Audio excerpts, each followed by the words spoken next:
Hello folks, Everchanger here, and welcome back to more Pokemon Blaze Black 2. Last time, we ventured into the strange house, and we came out with the Lunar Wing and a mission from a ghost that we must take it to one of the bridges in Unova. Perhaps we will find out what that's about soon-ish, maybe, actually, I don't know. Anyway, this time, we are going to waste absolutely no time, and we are going to be heading over here to Reversal Mountain. Interrupting Wild Encounter says what? Anyway, right over here, Reversal Mountain ahead. Let's head right on inside. Just saying, I think this place has really awesome music. Definitely going to be putting it in the end slate of one of these videos. But anyway, you might wonder as to why I am putting up a rappel right here. That is because I actually would like to show off a glitch in the game. I showed this off in a very, very old video of mine, but I think it would do me well to show it off here. Free red shard for our trouble. Now, is there anything over here? There is. Free max repel. Very nice. Very considerate of them. This area is quite large. Green shard. Very good. Now, let's head on through here. Hey, David! You know what? There's something I want to investigate here in Reversal Mountain. But the wild Pokemon here are really tough, and I'm having trouble with them. Could you come with me, please? Oh, don't worry, I'll take care of healing our Pokemon, okay? Ready? Let's go! Alrighty, so now we have Bianca here as a partner. Now, normally I would try and play the whole plotline of the game thing straight, but instead what I want to do is I want to show off a glitch right here.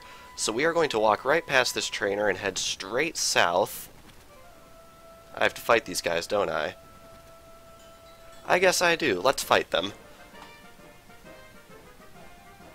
Hold on, you there. Are you looking for the Magma Stone? Woo, Mountain! Alrighty, so I guess we gotta fight these guys before I can show off the glitch. And wow, they are packing a full team. That is kind of crazy. Clefairy and Meditite coming out. I'm a little surprised at that because you'd think this far in the game we'd be seeing stuff that's fully evolved, but apparently not. So anyway, Bianca here has a Musharna, which is an interesting choice, a very, very bulky psychic type. So I think we're going to waste no time and pump that Meditite full of volts. And hopefully Musharna will be aiming at that Clefairy, and of course it wasn't, because why would it be? Suppose that would be a little too convenient. Alrighty, out next is Graveler. Probably going to want to take out that Clefairy, I think, just because I don't trust the AI to aim at it with something that's effective, because the AI in these parts of the game is not very smart, which is a little unfortunate, but it's something we're just gonna have to work with. Huge hit. Double critical? Are you kidding? Wow.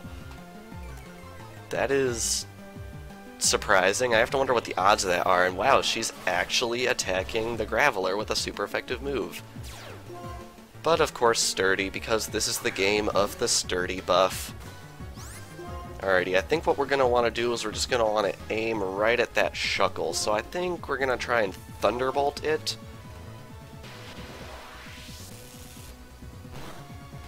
And luckily, Shuckle is not very specially defensive, judging by what we just experienced right there, so it's pretty low. Unfortunately, Magnezone goes down because of weaknesses. Luckily, Musharna does not, because Shuckle has an absolutely awful attack stat. Okay, Gastrodon gets level 47, which is awesome. And I think I'm going to take a gamble and send out Gebite, since Gebite is the lowest leveled on our team. Alright. And out comes Rhydon. Okay, we got some options here. I think our best bet is to use... well, no, it's probably going to use Bulldoze or something crazy like that. I'm just going to aim at that Shuckle since I'm almost certainly going to go first.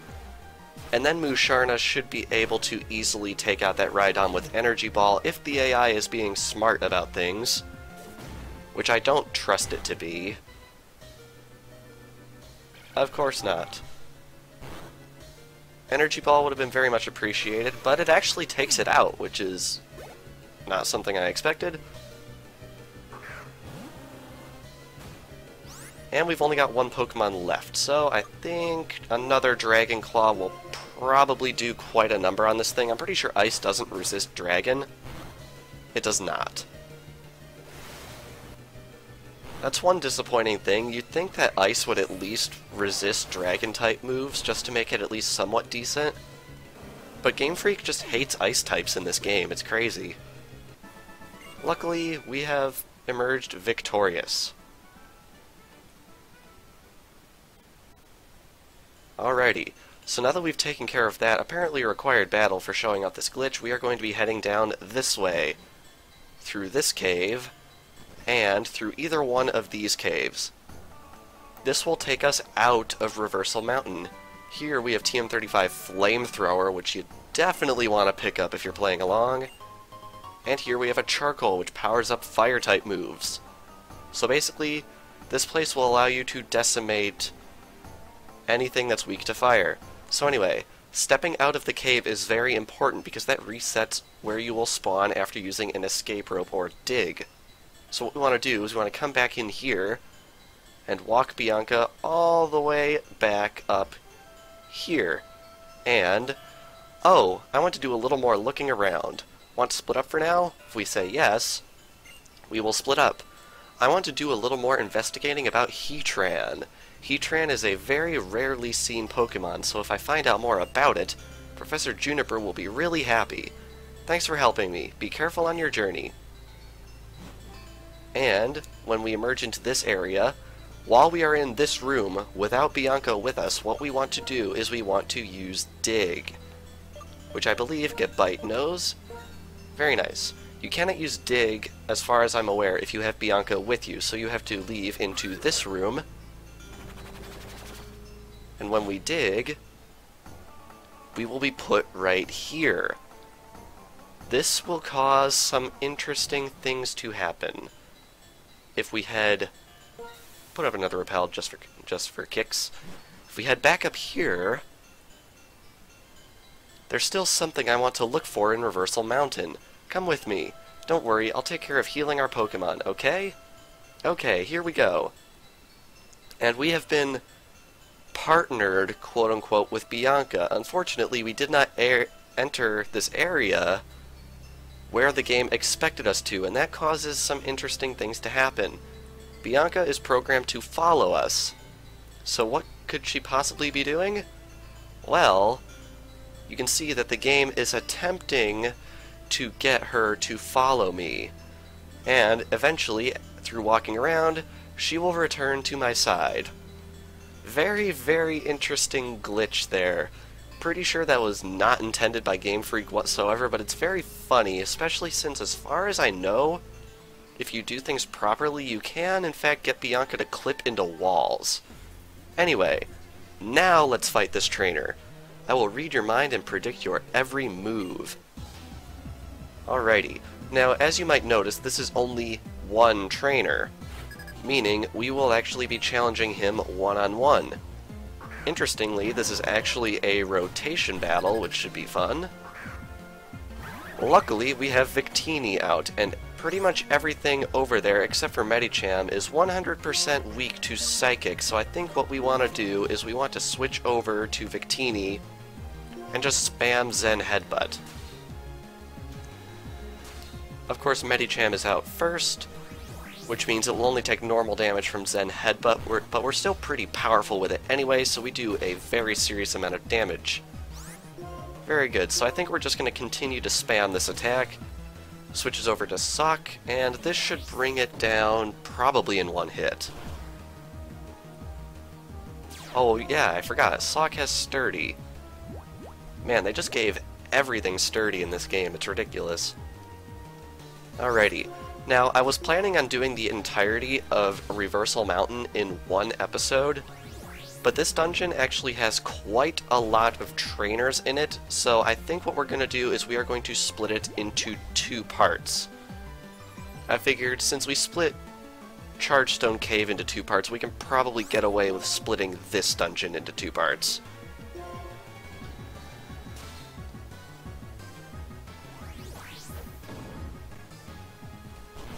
Alrighty, down goes Sock.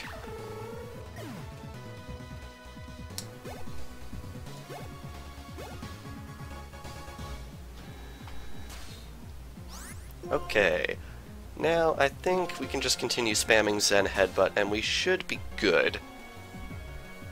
That's one odd thing about rotation battles, is if you send out 3 Pokemon that all share a weakness, you pretty much give your opponent the victory, because they know exactly what they need to do every turn. It pretty much eliminates the guesswork / strategy, whatever you want to call it. And the result is probably going to be a loss like we just handed this guy quite spectacularly. And we defeated Black Belt Corey. Very nice. Okay, now this area does branch off quite a bit. I think what I'd like to do first, well, is grab this. Red Shard, very nice.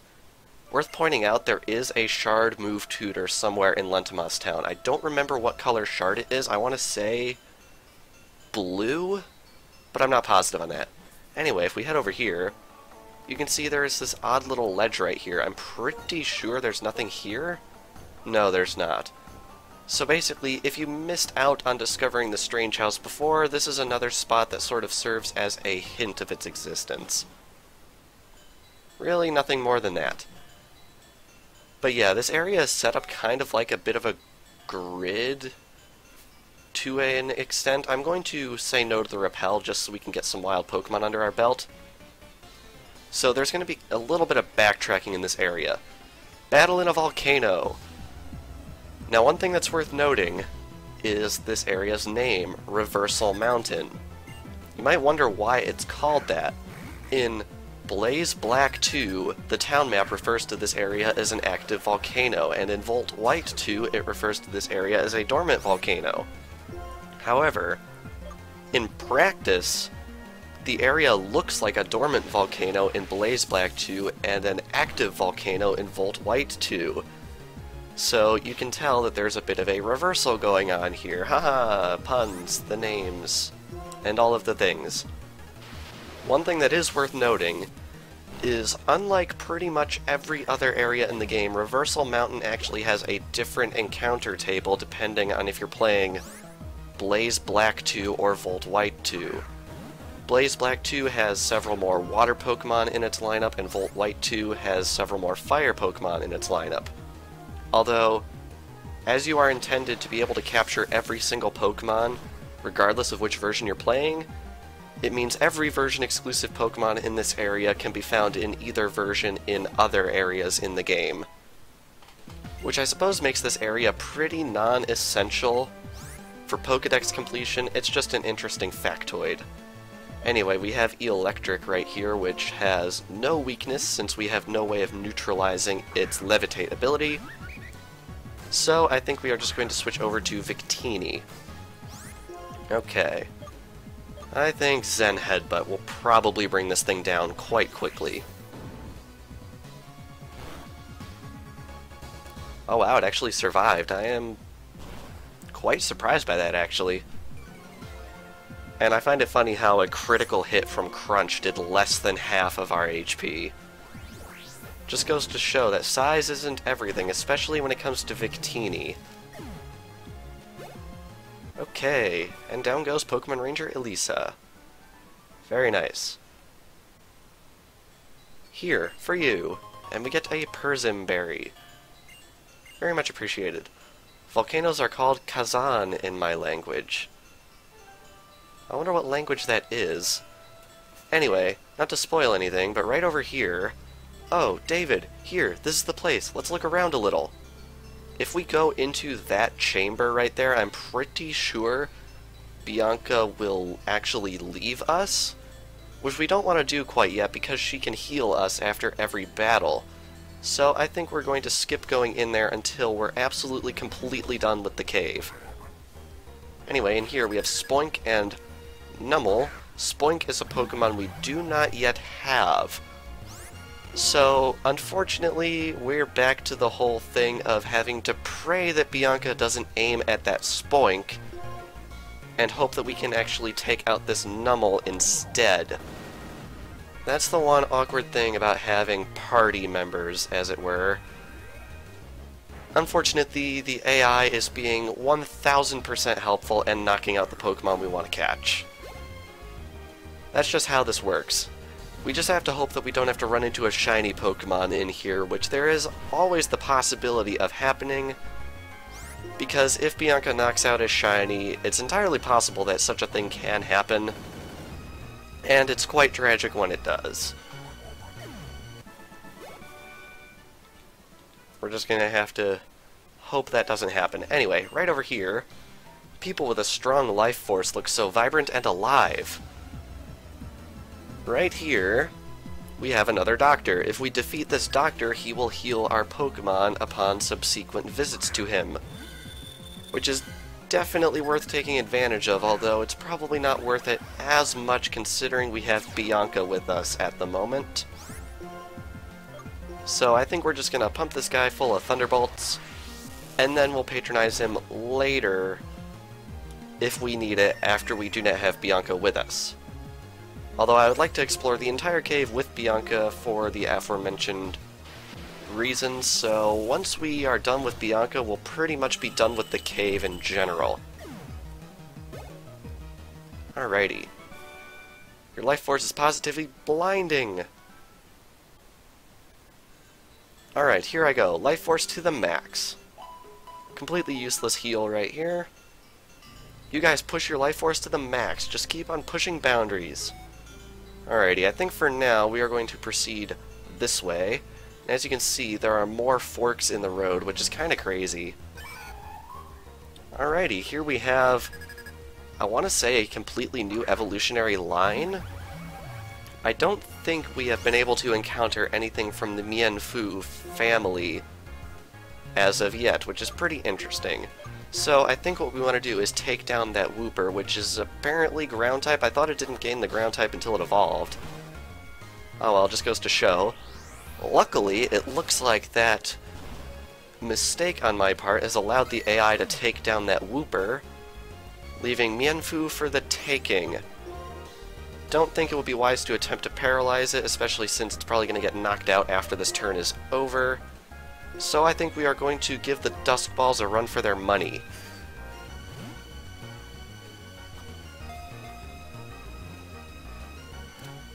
Incredibly luckily, we got a critical capture, meaning Mienfoo was caught.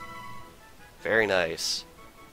It takes pride in the speed at which it can use moves. What it loses in power, it makes up for in quantity. Very nice. I like this Pokemon. I think it's a really neat idea. Like, just look at it. It's cool. I like it. Anyway, if we head over here, we have TM69 Rock Polish. Very nice. I'm sure there's a joke in there somewhere, but I'm not going to be making it. That battle was comprised of repeat Pokemon that we already own, so I think we're just going to cut that one out. Heh. I wonder what would happen if I had all three Pokemon attack at once. Let me guess. Triple battle? Yeah, there we go. Alrighty, Throw, Sock, and Medicham. Come on, you gotta be at least a little bit creative here, right? This is the exact same team that the rotation battle had earlier in the video. That seems a little pointless, and also there's a bit of a visual glitch going on down there on the bottom screen. You see that? It's weird. Oh well. Anyway, I think we're gonna do Thunderbolt on Medicham, Dragon Pulse on Sock, and Zen Headbutt on Throw. That should definitely put a huge dent in this opponent. Bam! It looks like this Sock does not have Sturdy, which I appreciate, so at least there's a little bit of a difference going on here.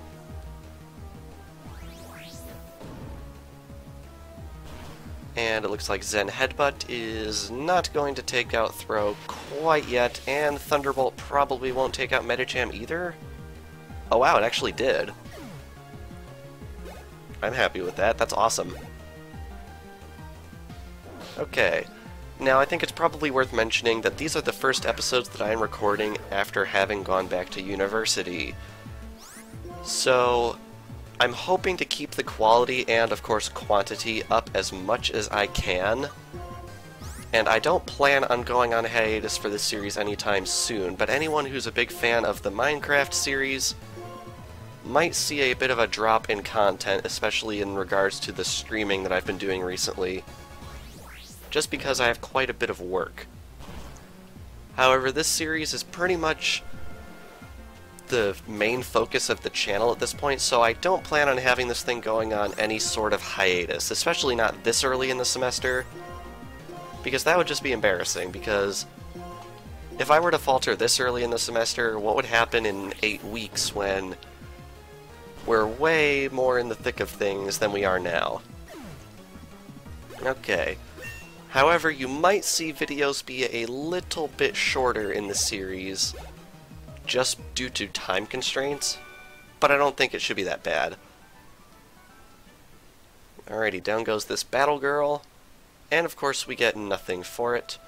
Now, there's something very odd about this area that I think is worth pointing out, is that... Oh wow, this is actually new, isn't it? Yeah, this is new. I was gonna cut this out in case there was nothing of worth in this battle. But anyway, let's see if we can get the AI to attack Wooper with Energy Ball again. Just to see. Yes, we can. Very nice. See, I'm playing your game, Bianca. Anyway, there is an interesting, not necessarily a glitch in this area, but more of an oversight. If you're walking around this main floor that we're on right now, you might notice some chambers that you apparently cannot access. And no matter what you do, you cannot figure out how to access it. That is because, in both versions of this area, there is an area like that which cannot actually be accessed whatsoever. And that makes absolutely no sense to me. It's a very, very bizarre oversight.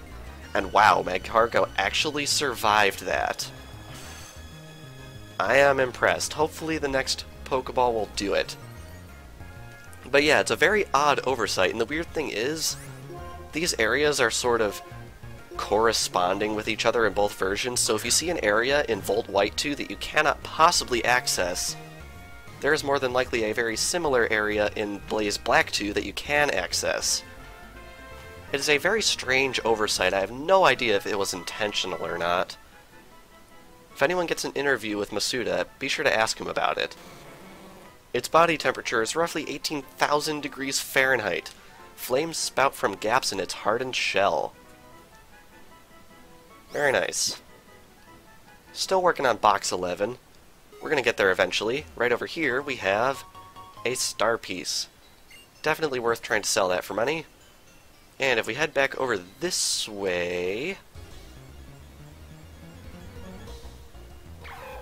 we have Sock, which is a Pokemon that we do not have. I could have sworn we would have had the ability to obtain this thing earlier on, but apparently not. Now, I really have no faith in being able to catch this thing, considering it's weak to Musharna's attacks. So I think what we're going to do is we're going to attack Mienfoo with Magnet Bomb, which it survives, and hope that Musharna is also aiming for Mienfoo.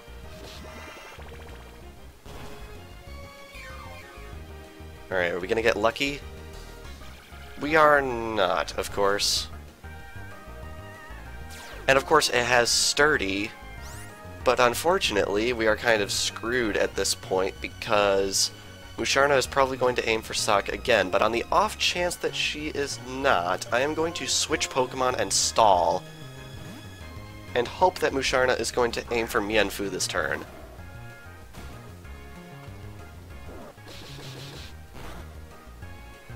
You really have to play mind games with the AI right here.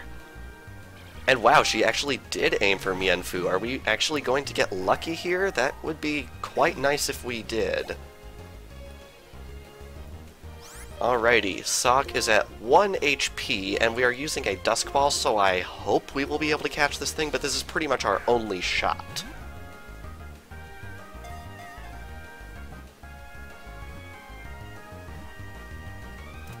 Nice, we caught it. We're getting quite lucky with Bianca's AI in this area, if I do say so myself. Desiring the strongest karate chop, they seclude themselves in mountains and train without sleeping. Very nice. Alrighty. Now there is a hidden item over there, which means I think we can access that one area. Got a revive here for free, which is very nice. I want to say it's that area in the upper left portion of the screen. I'm pretty sure that area, no matter how hard we try, is completely impossible to access in Blaze Black 2. Really, really strange how they did that. That area to the right of the screen, I'm pretty sure, is inaccessible in Volt White 2, but the area in the upper left is accessible in Volt White 2, and the reverse is true here. Even more reversal tropes.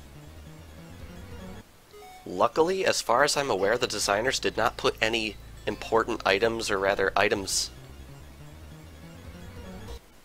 As I was saying, no important items or trainers or anything of note whatsoever appear in the inaccessible areas, which I think was pretty considerate of the developers, even though I'm pretty sure this was an oversight. Anyway, if we head over here... As I was saying, if we head over here... there are more portions of the cave to explore. Ooh. That's definitely new. That is Drudagon. A lot of people don't like this Pokemon, and I think I can see where they're coming from mechanics-wise, although design-wise, this Pokemon really doesn't bother me all that much. Alright, we got the Energy Ball trick. I think we got this down. Drudagon is odd because it's a dragon type introduced near the end of the game in the original Black and White, but it does not evolve. It does not evolve from anything, and its stats aren't really all that remarkable. It's more of a just sort of there dragon type instead of a stupid powerful dragon type, which I guess is disappointing if you want to use a Drudagon, because there are much better dragon types out there, but I think it's good that it doesn't perpetuate the trope of every dragon type being the most powerful thing ever. Alright. Energy Ball on a Drudagon?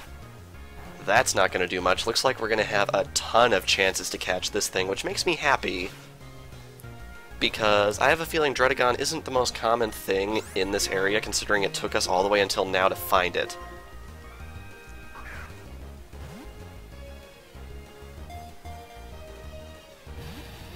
Of course. Anyway, assuming Musharna doesn't pull out Ice Beam or anything and destroy this thing, I am just going to jump cut until we inevitably catch it.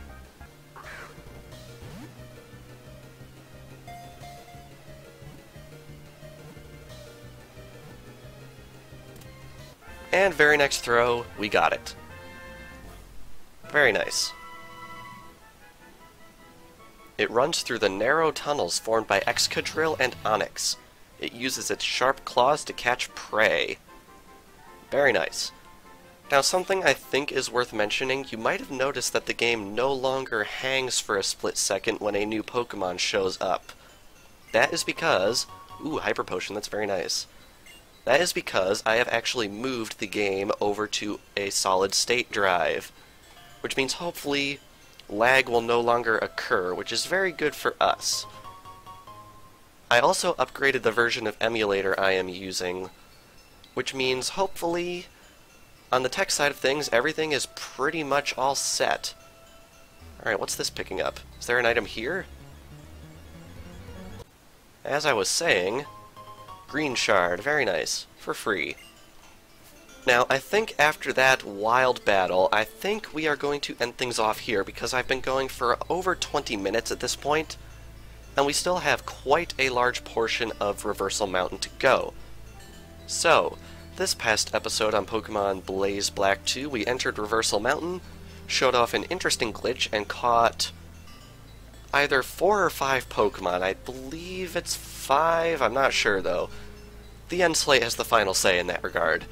And next time on Pokemon Blaze Black 2, we are going to be heading through the rest of Reversal Mountain and eventually dropping off Bianca at her point of research. So without further ado, thank you all for watching, and I will see you guys next time.